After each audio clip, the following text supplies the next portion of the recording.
Not quite yet. Well, while John is doing that, I'm just going to get rolling here. So welcome everybody to What Keeps You Up at Night, Entrepreneurship During Challenging Times, episode 35. Wow, 35. I have my co-host, Reza V. Hey, Reza, why don't you say hi? Hi, everyone. Thank you for joining another Tuesday. We have a lunch break and take it away, Colin. Good stuff. And Maryam Mobini, my other co-host, the triple threat we have here. Maryam, why don't you say hi to everybody? Hi, everyone. It's good to see everyone here. We're looking forward to another engaging conversation. Absolutely. So I wanted to mix this up here because I find I usually open with the first couple of minutes of me just rambling on here. The show isn't about me. This is about the three of us putting this together. And I just love the kind of the energy and also the different viewpoints. We all see life and entrepreneurship through different lenses. So I think that kind of adds to the texture and the flavor of what we have going on here. So I am the community leader for Startup Vancouver, which is one of over 40 chapters of Startup Canada. And Startup Canada is the voice of the over 3.5 million entrepreneurs across the country. And as you can see there, I'll turn the camera a little bit there. See it from the sign? We're all about connection. So we are here to connect you as entrepreneurs to resources, to each other, to events, both regionally, locally, and nationally, which is one of the reasons why we created this show, is to connect all of us. So I'm going to quickly share my screen. Reza, I'm going to see if I can go for a personal best here on this. There we go. I think I'm up and running. So we have your screen, but it's not full screen. Like last time, we have all right. See, last time I went full screen and I don't think it worked out all that well. Let's see if it just works. Use the PDF if that makes it easier. There we go. Are we full screen now? Looks good? Still the PDF. Well, that should be right. I got the PDF going here. Okay. So, hey, on today's show, three wonderful guests and very diverse guests also from across the country. We have John Hamblin, who thankfully was able to join us here. We're waiting for John to jump on. So John is out of Halifax, and I've got him down here as the community founder for the reboot for our local chapter there with Startup Halifax, but he does so many other interesting things with Aging 2.0 and Age Well, and he's going to have a conversation about that today mainly, and also the other entrepreneurial hat as a community builder.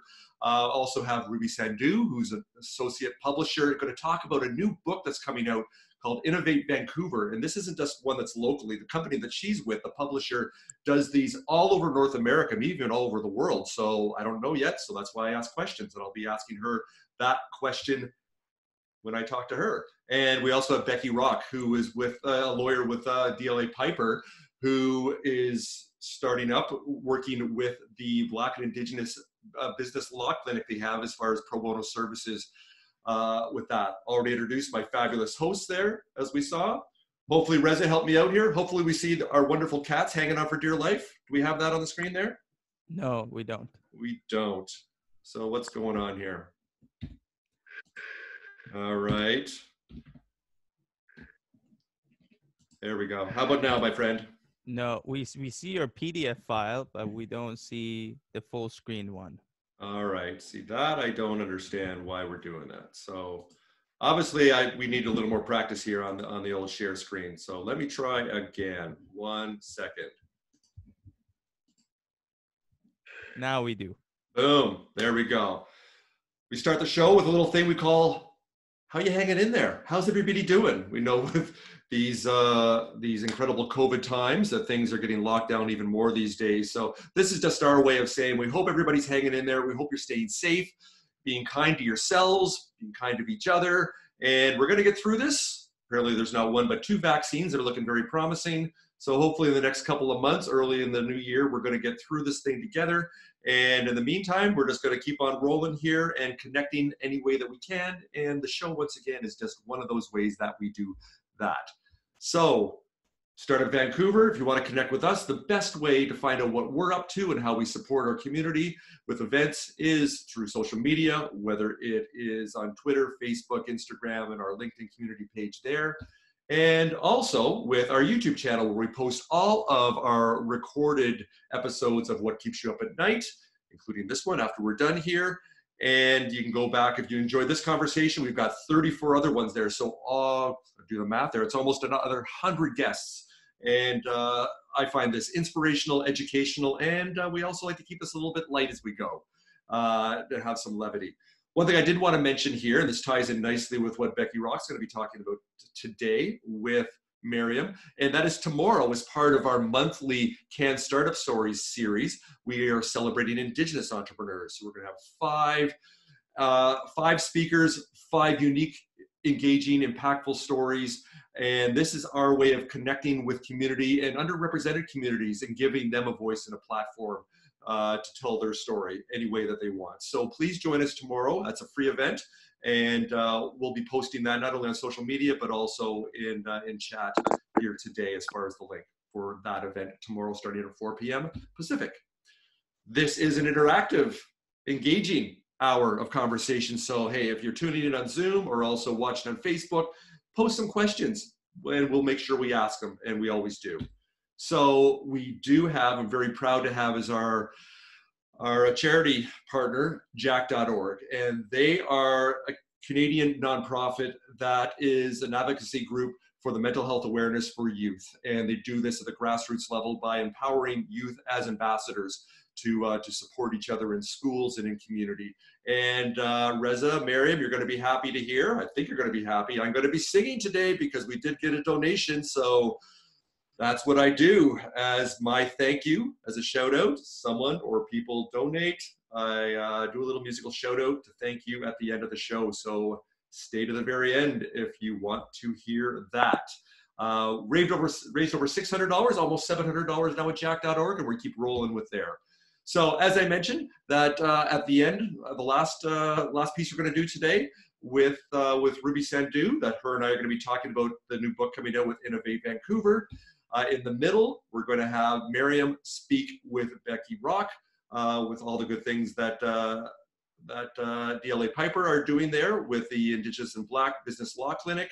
And to start off, I'm going to hand it over to my good friend Reza, where Reza and John are going to talk about what's going on in the innovation ecosystem in Halifax, and also get John's viewpoint and have him share with what's going on with Aging 2.0 and Age Well. So I'm going to stop sharing the screen and hand it over to my good friend Reza V. Hi, John. Thank you, Colin. Hi, John. Thank you for joining us today. Can you hear me? We can. Sure can. Okay, because I had huge problems with my computer. I was on a Zoom session for Age Well combined with Halifax this morning, and for some reason I never got properly signed out, so I'm locked in that session on my computer, which is truly bizarre. Anyways, I'm on my phone now, as you might or might not be able to tell. We can see you clearly, and we can hear you clearly. Can you see us? Okay. Yeah. Well, I can see you in the corner of my screen, so I guess I'm fine. Okay. Awesome. That's great. Well, thank you for joining us, John. For the audience who don't know what you do, I see on your LinkedIn you have a lot of different things to share with us as your experience. Tell us an overview of what you do and what stuff you're involved with. Okay, well, I'll try to make it short. I am, among other things, I'm on the Industry Advisory Council for Smart Technology for Age Well, which attached me to the meeting this morning. I was the founder of Startup Canada Halifax and moved out of that role some time ago, and I'm now getting back into it and taking over for Halifax and restoring the chapter, which sort of, as many chapters did, dissolved with all the issues related to COVID-19. I myself, since the topic was what keeps you awake, I do have some interesting things to share on that. I'm heavily involved in startups, and specifically startups geared to health and aging well. I just ran a 2-day conference for Aging 2, which I run the Halifax chapter for and has 127 chapters around the world. It was a well-attended virtual conference. And I'd like to mention in passing, and we'll talk about it a little later, I'm in the process with Ed Leach, who ran the Entrepreneur Center at Dal, and a few others, of setting up a living lab for intergenerational startups related to health and aging. That's So, awesome. yeah. That's awesome, John. Thank you. Yes, sorry. I was going to say, I'll also show you briefly my shirt, because this is our, my big interest is aging and the fact that seniors can be quite valuable in helping out with defining and supporting any startup. So this is our shirt here. Oh, amazing. Gray Which really matter. says matters, and points out that seniors can be of value in just about anything. Now, I'm certainly open to answer any questions you have. John, or talk about. I love what you're doing there, because I'm just briefly introduced to your world, but in terms of seniors, my dad is 65 now, and there is this thought around seniors that all of a sudden they retire and they become consumers, but that's wrong, because the life expectancy is much higher now. 65 is young. Like 65, go start a business. Like I'm motivating my dad that, you know, it's time to start a new business or get involved in somebody else's business. It's not time to retire. Like, don't be ridiculous. And tell us a little bit about, are you focusing on, I'm interested to know, are you focusing on startups that focus on their customers being seniors, or seniors actually be involved in entrepreneurship? The actual focus of the Living Lab we're setting up, and we're setting this up in conjunction with the Nova Scotia community colleges, the library branches, and a wide variety of other supporters of startups. The intent is to focus on health-related and seniors-related startups, but in fact, to develop all products from the ideation stage onwards with a group of seniors involved from day one. So the intent would be, as an example, for someone of any age, and many of them are young people, to pitch to our Living Lab group their idea, to have seniors evaluate it along with others, and from there to develop, pilot, and ultimately commercialize whatever idea is found to be valid. We're looking at working with Age Well, which is a national foundation, and other partners to provide significant funding for these startups that will be part of this Living Lab. And we also have agreement from both long-term care facilities, the Department of Health, and home care providers to pilot any project that's developed that reaches a stage where we want to pilot it. So we're really looking to cover everything in the Living Lab, but you know, as well as that, through Rekindling Startup Canada Halifax, I'm looking at supporting all startups, whether they're related to health and aging or anything else.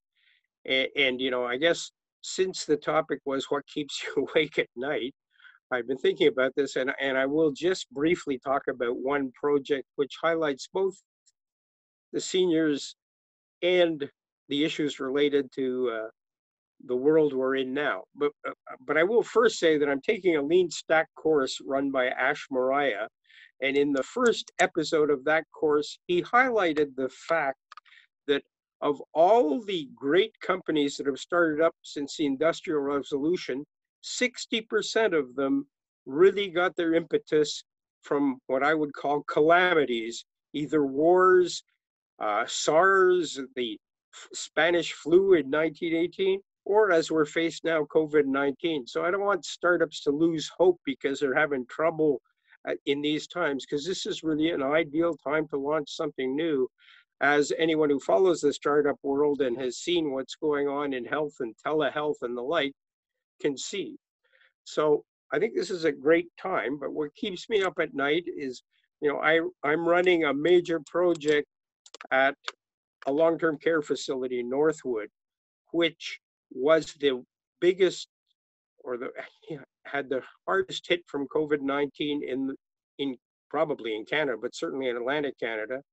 53 residents in that facility died.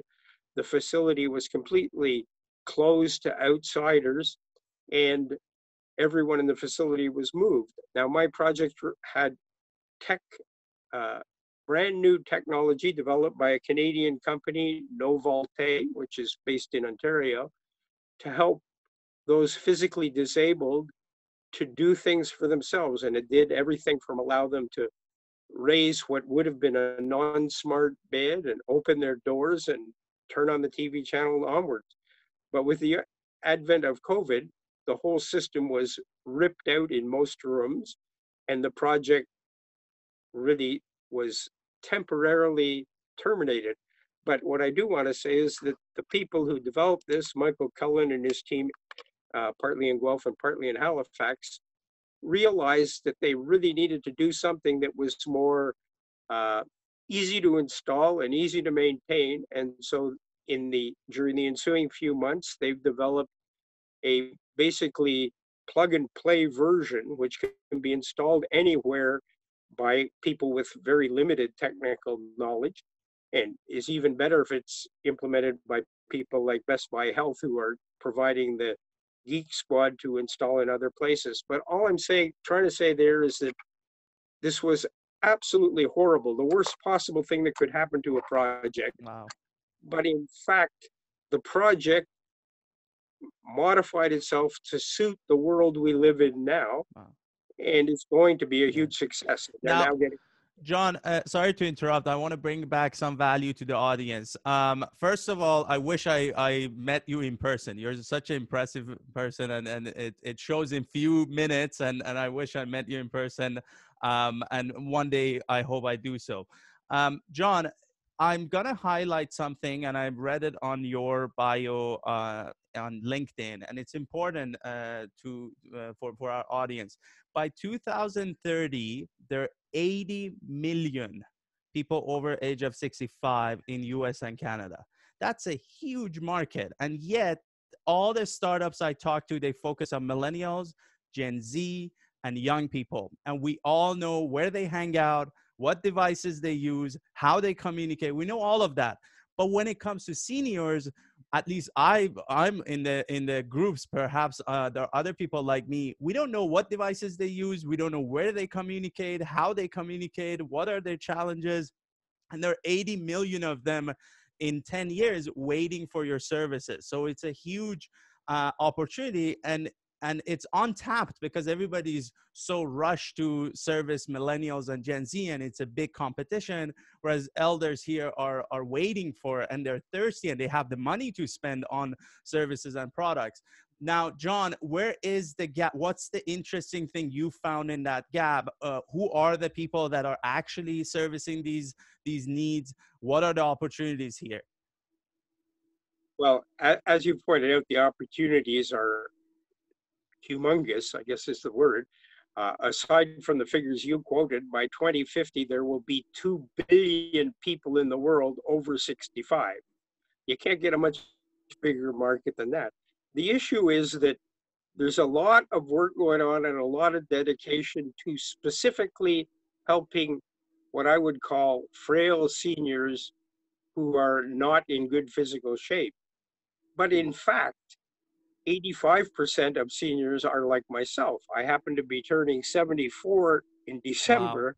Wow. You know, you sound very much younger than that. Nobody could guess. And well, I don't hear. I may look younger sometimes. I feel much older, and the hair certainly is all white. But you know, this in North America, seniors, because of their buying power and because of the many who are healthy, wealthy, and wise, literally. You know, the AARP estimated it as a $16 trillion market.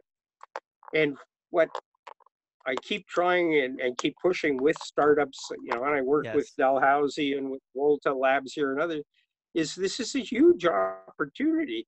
But you need to develop products that seniors want. Yes. You can't go into a class and say, oh, gee, I think a granny cam would be really neat. You know, well, your grandmother doesn't want a cam in her bedroom. Yeah. And you as a kid don't want it either. What you need to do is, have seniors involved.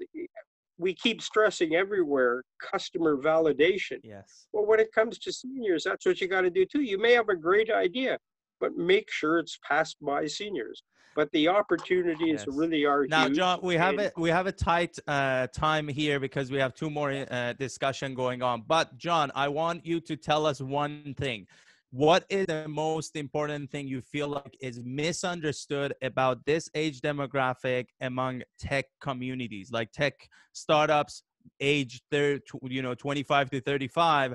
What is it they're misunderstanding about 65 plus consumer? Okay, well, I think the biggest misunderstanding, which I guess I would call as a version of ageism, is that those who are over 55, 65, and even 75, as a rule, are relatively tech savvy, are definitely interested in technology, and have a wide variety of interests, the same as those who are under 20. And I will say in passing that I'm guilty of ageism too, and my ageism was the other way around.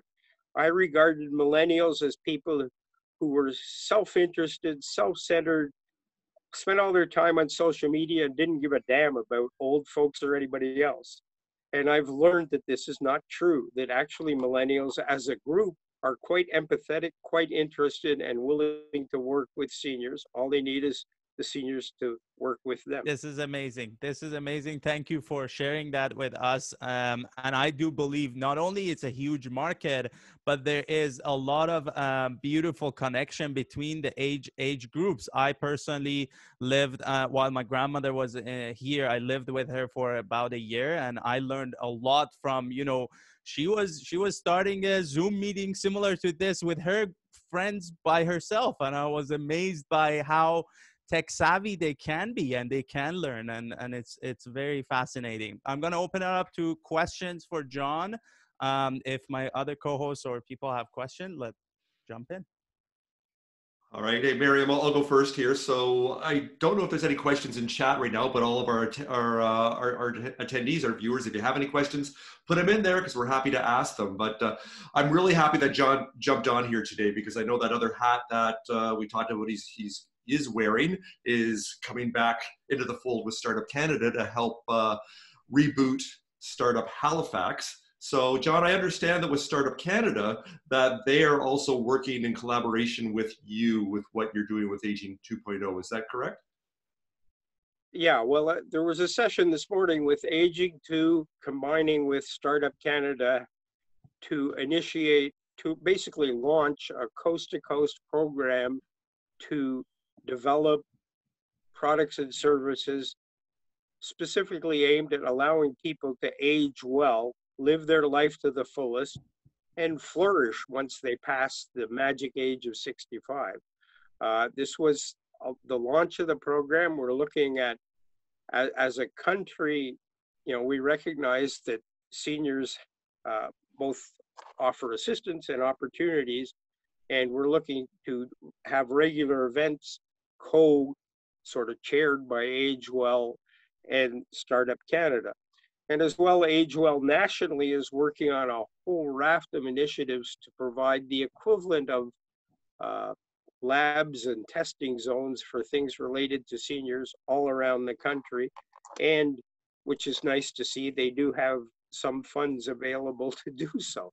So it's kind of a win-win for Startup Canada and for Age Well, and I'm really pleased to hear that this was starting. I had absolutely nothing to do with starting this initiative. I do work with Age Well, and they're also sponsors of my big project that had all the problems due to COVID-19. And I am restarting Startup Canada, and I was absolutely thrilled to hear that the two are going to be working together, and we can all help grow the economy and startups here. Nice, nice. So, well, one thing I love about this also is not only as this massive seniors population that's building, what did you say, 2 billion by 2050, and I think, Reza, you mentioned 80 million in North America in the next few years, not only as a target market, as a segment, but flipping the script on the other side, the whole notion, this term of seniorpreneur, senior entrepreneurs. And we've worked a lot in support and continue to support women entrepreneurs. And women entrepreneurship is just good for business, good for investment. Women founders do more with less. The rate of success is much higher. And the little bit that I've read, John, is that with seniorpreneurs, the rate of success is also much higher than, because they have that lifetime of professional and personal experience in order to hit the ground running there when they start that next chapter in their life, which is really interesting. I wish we could actually talk more about this, but we do want to keep on rolling here. So John, I want to thank you very much. I want to thank Startup Canada for making the introduction to bring you on here. And now I want to hand it over to Maryam and Becky to have the conversation, to hear about all the great things that DLA Piper are doing. Thank you again, John, and please stay with us. You might want to ask questions from other guests. I will. Thank you so much, Colin. And thank you so much, John and Reza, for the stimulating conversation. And just want to bring everyone's attention to Aging 2.0 COVID-19 response, because I'm seeing a lot of amazing platform that has come about because of the COVID-19. So just wanted to throw that out there. I'm not sure how many people are aware of that. And so I'm excited to chat with Becky now. Welcome. I'd love to learn more about your work, the work that you're doing at DLA Piper, and how you're supporting the Indigenous community. If you could please elaborate on that. Yeah, absolutely. So over the summer, we were trying to think of ways that we could not only engage in this internal exercise that everyone's been going through right now, where you're examining your internal biases and trying to improve and really just check those biases. And we just thought that there had to be something more that we could do in terms of community outreach. As lawyers, we're obviously in a very privileged and specific position. And because the group that I practice with, we work with startups so much, and we're so very aware of how important early stage legal advice can be to the success of businesses, but a lot of people don't necessarily even know when to contact a lawyer or how to best work with a lawyer. And that's especially so if you're in a priority community. So we launched our Black and Indigenous Business Law Clinic in September. And it's, like you mentioned, it's a pro bono initiative. So the idea is that individuals who are self-identify as Black or Indigenous can apply to the program, and there will be a means threshold, but we will be assessing on a case-by-case basis. There's flexibility there. And we will work with these companies on a project basis. So if someone comes to us and say they want to have a general discussion about their options, we're happy to talk through different things like how you can structure your business, or what do you do when you hire an employee, and like what policies do you need for that? And if you're launching a website, what kinds of terms and conditions might you need, or privacy policies?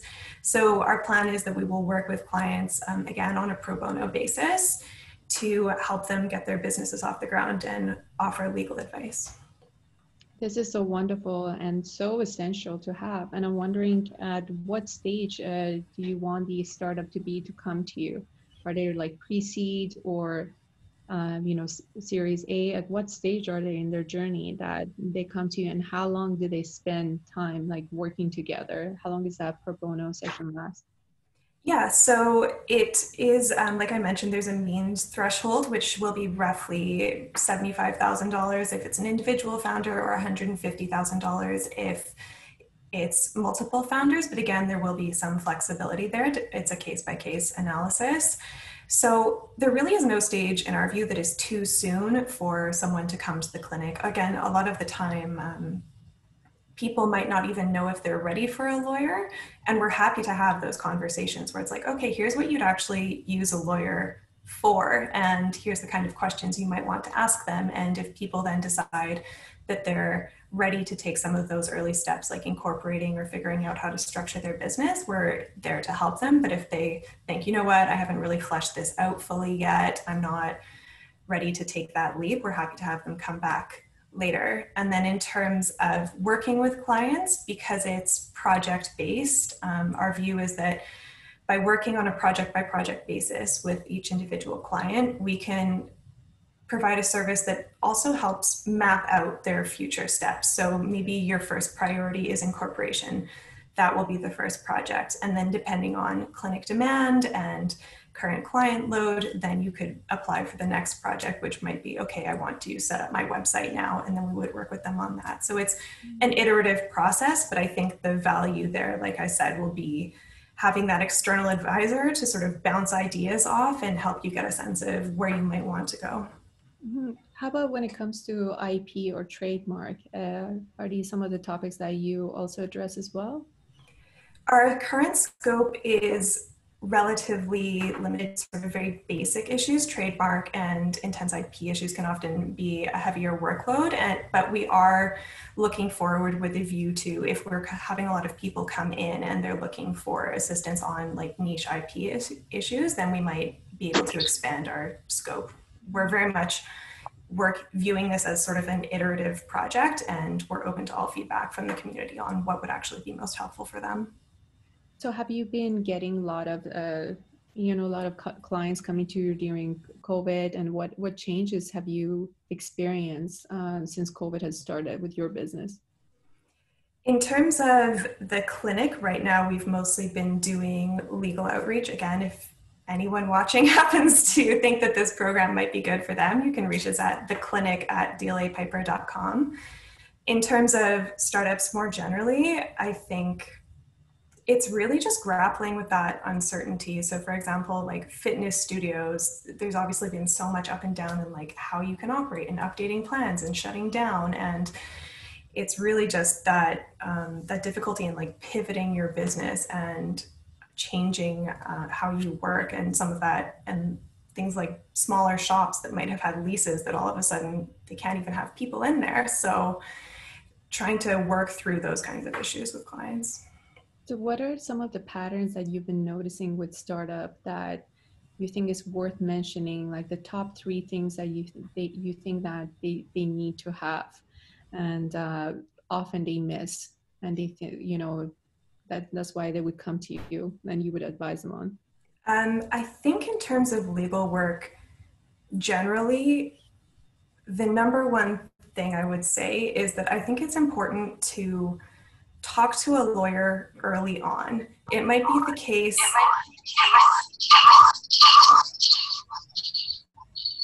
Sorry, there's a bit of an echo. John, you need to mute yourself, I think.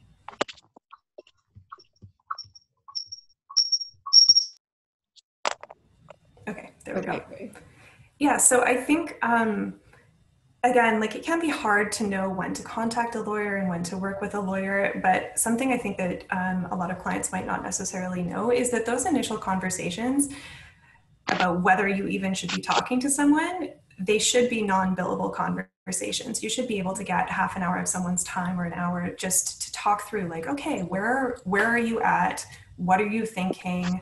Like, what are the general concerns you have? And then if you're at a stage where you're starting to take those concrete steps, then working with that lawyer. I know it can obviously be a costly endeavor if you're not coming through a pro bono service when you're early stage, but we often find that like a little bit of a legal spend up front can prevent a lot of legal fees down the road if all of a sudden you're looking to make an exit and there's some fundamental underlying issues. And even in terms of if you work and have, really good contract templates that are like 90% of the way there, and then you can use them with most of your employees, things like that can really help prevent liability down the road. Do you guys have a contract marketplace on your site by any chance, or planning to? Because there are a lot of, as you're saying, a lot of contracts that can be used, and perhaps like, it would be easy for people to just download and use it and customize it to their own needs.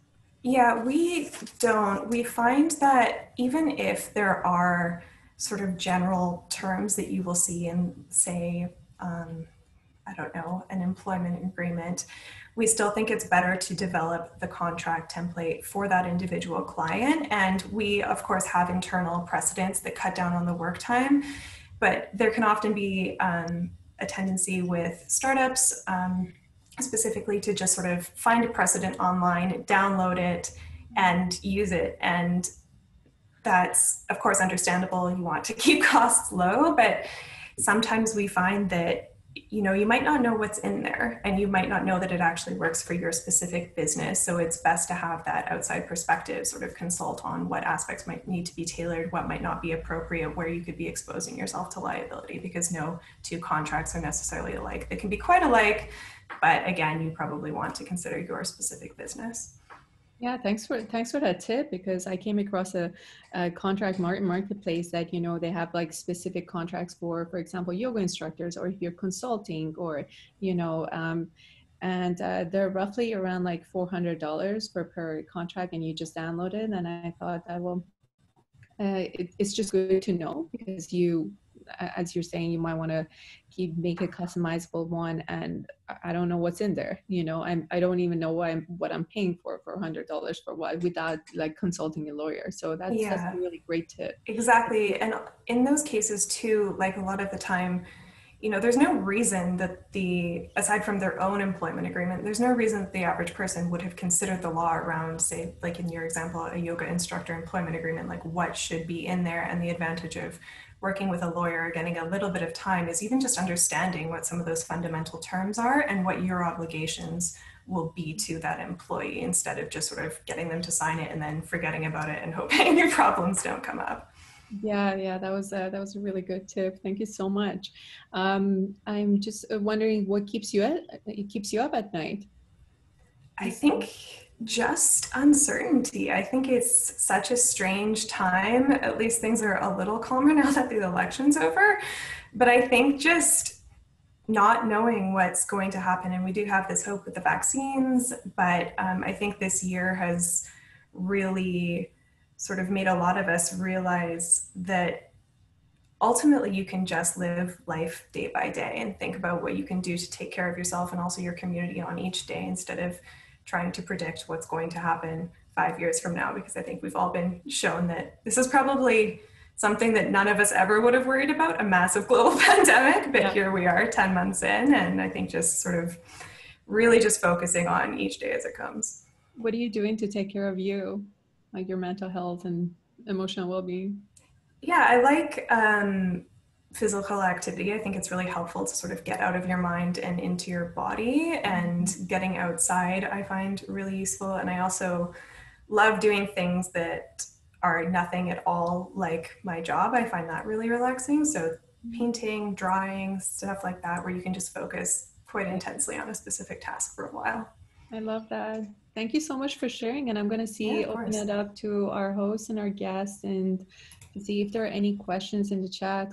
Colin, Well, Reza, I'll ask you first. Do you have any questions for Becky, or do you see anything in chat there? I certainly have some questions, but I wanted to turn it over to you first there, buddy. I'm going to jump in and ask a question. Becky, what do you think, in your experiences dealing with clients, what is one thing that you find if a client does their homework before jumping on that 30 to an hour call, they can get the most out of the session? I think something that's really important is thinking about what your actual plan is. Now, there is some degree to which that will always be further fleshed out in consultation with others, but I think you will get the most out of your session if you go in and you know, like, let's say you want to start a website, but you haven't really thought about exactly how you'll be selling things through your website, or who your audience is, or like what exactly you're doing with any data you collect. Like, there's so many different aspects to businesses, and I think having a very clear idea of your vision can be really helpful in maximizing your time. And a quick follow-up question, where do you think does it make sense for an entrepreneur to move from a project-based one-time fee type of deal to a hourly based contract? I think it depends on the client. Like, we, for paying clients, we would typically just do an hourly fee. Again, the clinic is more project-based just because of the nature of pro bono work and wanting to make sure it's, we're reaching as many people as possible and helping define the scope of everything. So I haven't worked on too many that are project-based for paying clients, to be honest, so I'm not actually sure. Got it. Thank you so much. Oh, and I had a quick follow-up question for you, too here, Becky. So from what I understand here with the DLA Piper, you're really treating this pro bono clinic as, in a way, kind of like an experiment or like a startup, that you're doing this first in Vancouver, and then you're going to scale it up across the country. And like with any startup, you can't do it alone. You need to forge some partnerships. And I know you have some. You've in fact introduced me to the Black Business Association of BC with Reza Allen and some others. So perhaps you can quickly tell us some of the partnerships that you have both in the Black entrepreneurship community and also the Indigenous business community that are helping kind of propel you forward to get the message out and amplify the signal of all the good things you're doing there. Yeah, so we have been reaching out. We haven't formally set up a lot of connections with people yet. I think, again, it being COVID, it's a bit of a difficult time and there's a lot of other priorities that people often have, but we certainly hope that through doing events like this and working with the Black Business Association of BC, we're able to sort of expand awareness of the clinic and hopefully start to engage with the community in a more meaningful way. We have spoken to the Chinook program out at UBC and the Indigenous Law Students Association, and we're working with some of those communities as well. So our hope is, you know, like you said, it's very much a startup. We're very much figuring this out as we go and viewing it as an iterative process. That good stuff. Well, thank you very much for that. And as I did mention earlier, as a bit of a segue to all the good work that you're doing with the Indigenous and Black community, tomorrow, Can Startup Stories, celebrating Indigenous entrepreneurs. So I did include both on Facebook and also here in chat, the link to that. That starts at 4 p.m. So if you're available, please join us for that, because these events are always impactful. And I'm really looking forward over the next year with our Can Startup Stories, Becky, once you expand your program of getting you even more integrated into what we're doing. So I think there's a beautiful alignment there that kind of naturally flows. So look forward to that. Absolutely. Thank you so much for having me. You're welcome. And thank you, Maryam, for the conversation that you had with Becky there. So last up today, I'm going to be talking to Ruby Sandhu, who is the associate publisher of INNOVATE Vancouver. And that is not an organization. In fact, that is a book that they're about to launch. I know you're taking some time here, Ruby, today from your furious editing. I know you're down to the wire, and I'm one of those laggards that's not getting you content quick enough with what we're doing with Startup Vancouver, and I still haven't got you the piece that you asked for me personally. Hopefully you'll still take it, even though I'm late. But Ruby, hey, jump in here and tell us what you're doing here with INNOVATE Vancouver and globally, what you're actually doing in this space with all these books across North America and the world. Yeah, thanks, Colin. Yeah, we look forward to receiving your pieces. No worries. We know you're busy. You do so much great things for the community. All three of you, like, first off, thank you for taking that time out of your days, organizing this. I know it's not easy, but I just wanted to say thank you. Yeah, so I partnered up with this global publishing firm over a little bit of a year ago now, Global Village World, and they create these amazing, beautiful coffee table books, the INNOVATE series. They look at major cities across the world and they just dissect the ecosystem.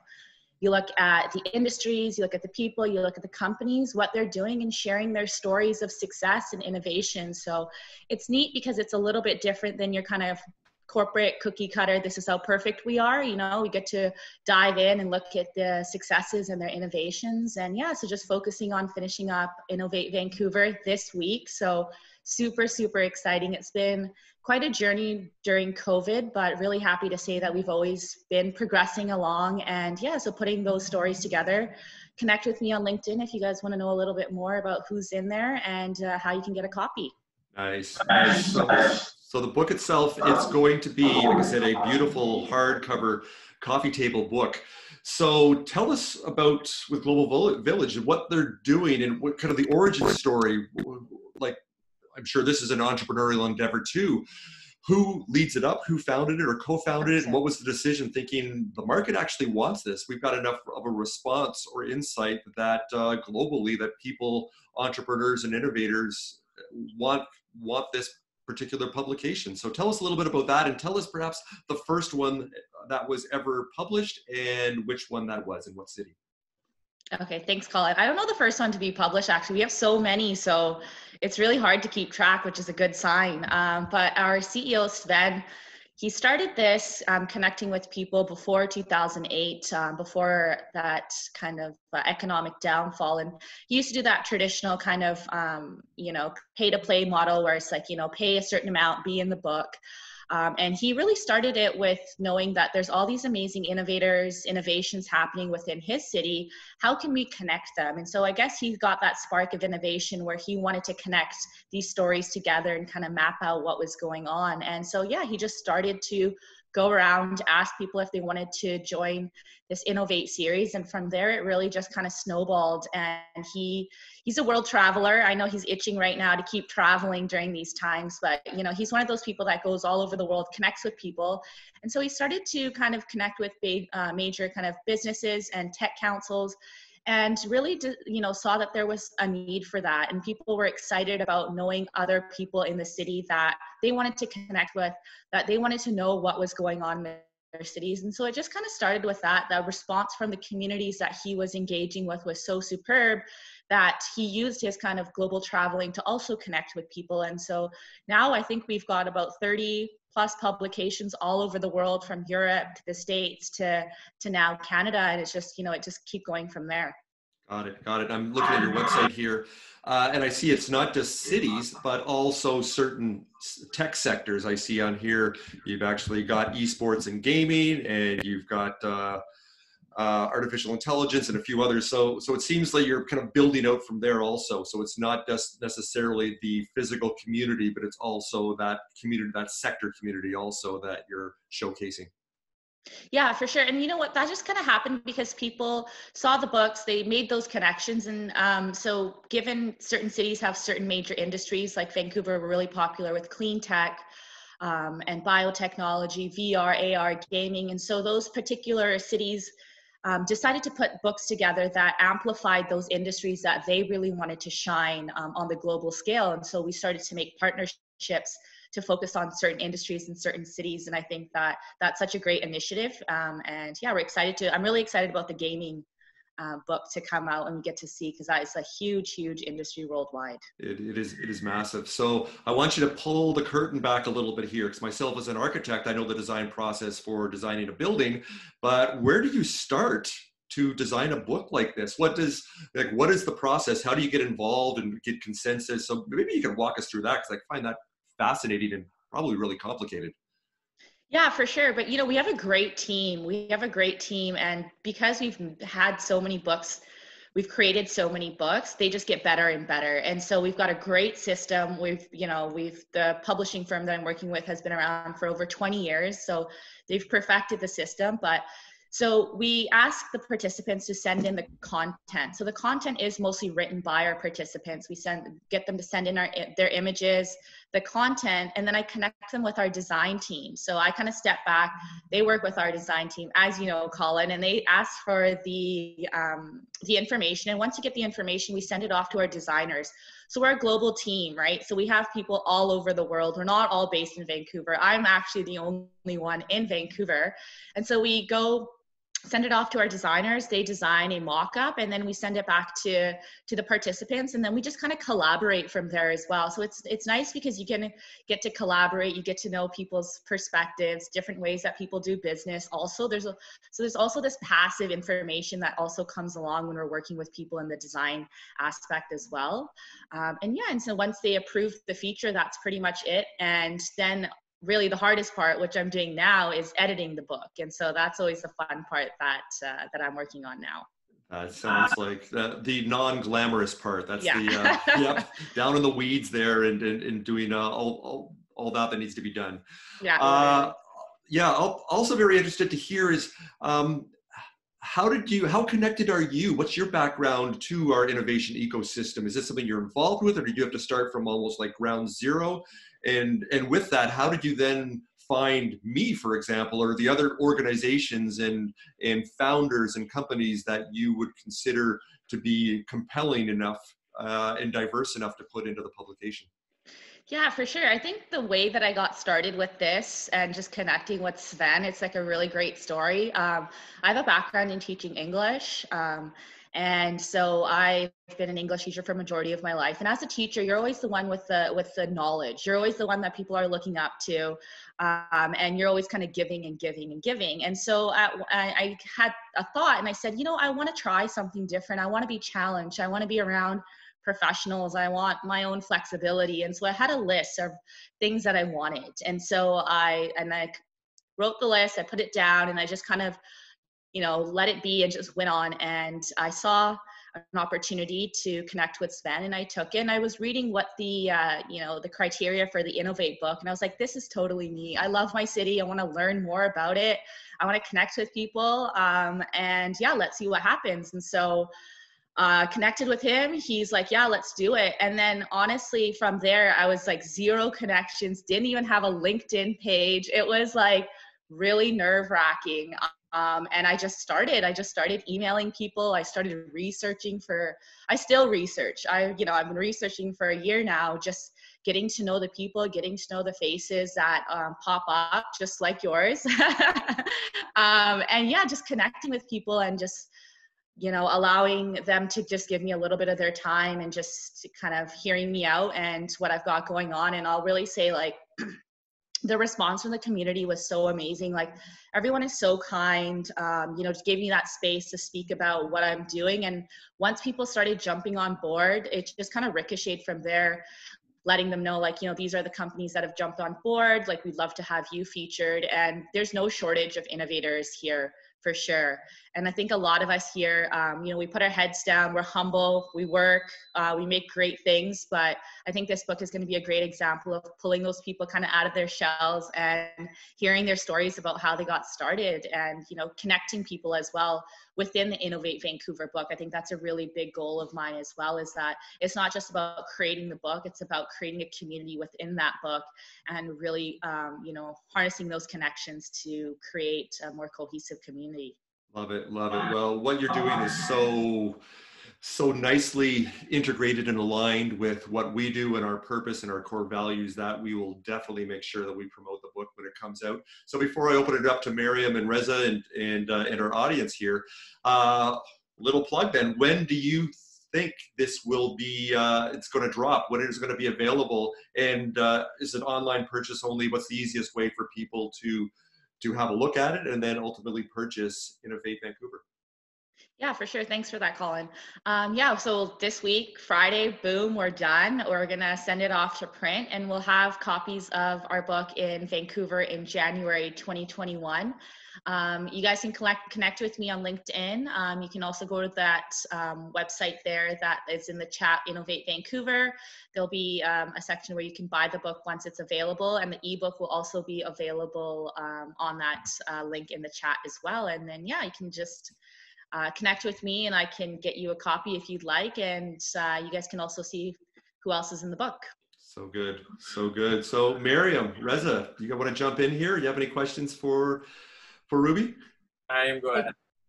I see a lot of familiar faces. I'm going through the list of people that are being featured in the book for Vancouver, seeing a lot of familiar faces and a lot of friends that are included in there, which is great. And I'm wondering, what were some of the criteria that you had to, you know, to pick the people that you picked? Was there a specific criteria? Yeah, for sure. And like I mentioned before, I was doing a lot of research, and I go into companies and I look at their websites. I connect, you know, see a little, you know, do my research with the companies and figure out, you know, what it is, what are they doing that's innovative. And, you know, and that's pretty much it. I think I didn't want to make it like, how successful are you? Are you everywhere? Do I see you when I see top 10 innovative companies?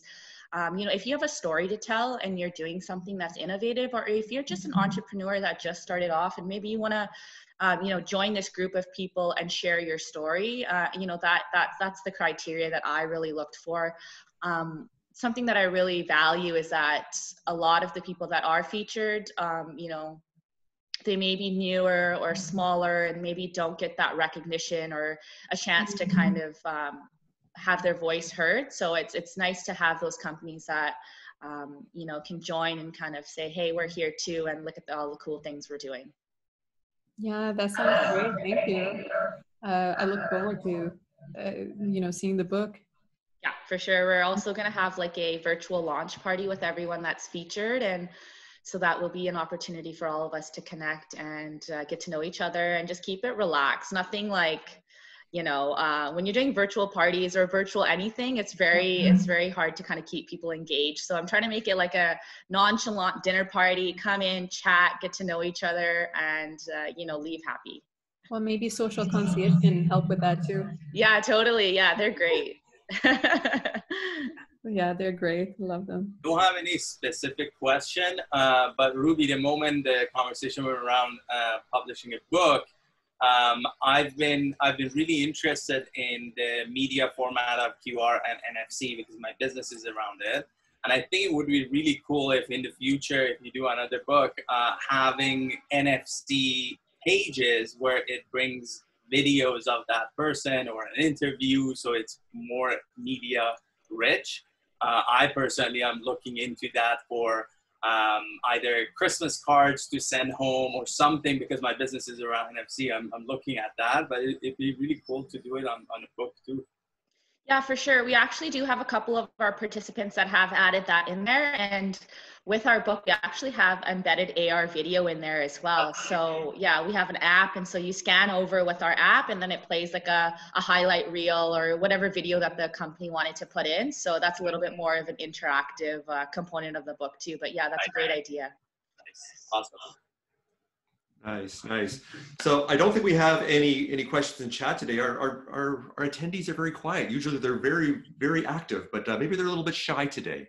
Maybe that's the way it is. And that's okay. Every week is different. But I love, Ruby, the entrepreneurial hustle that you show in here, just jumping in here and not really knowing much about this, but just going for it. So you know what?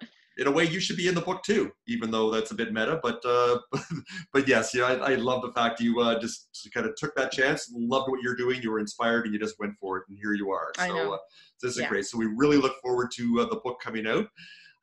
Absolutely. So with that, I'm just quickly scrolling through here. I thought there might have been some questions here, but I can't really see. I see Daniel actually did have one thing. So Daniel, you asked, a great session. Is there a replay available, someone to rewatch later? Perhaps you weren't at the top of the hour, where I always ramble on about our YouTube channel. So just to reinforce that, every single one of our episodes we upload a couple of days later, usually on the Thursday, and this one is no exception. That will do. So all 35 episodes and the 4 canned startup stories speaker events we've done are all there.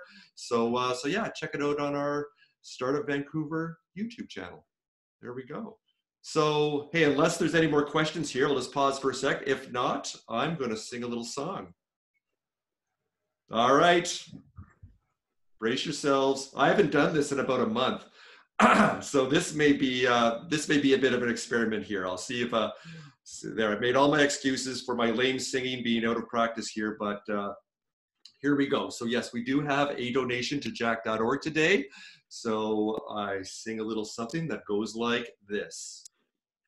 Nice donation by you. Jack.org says, thank you. You are awesome, Becky Rock.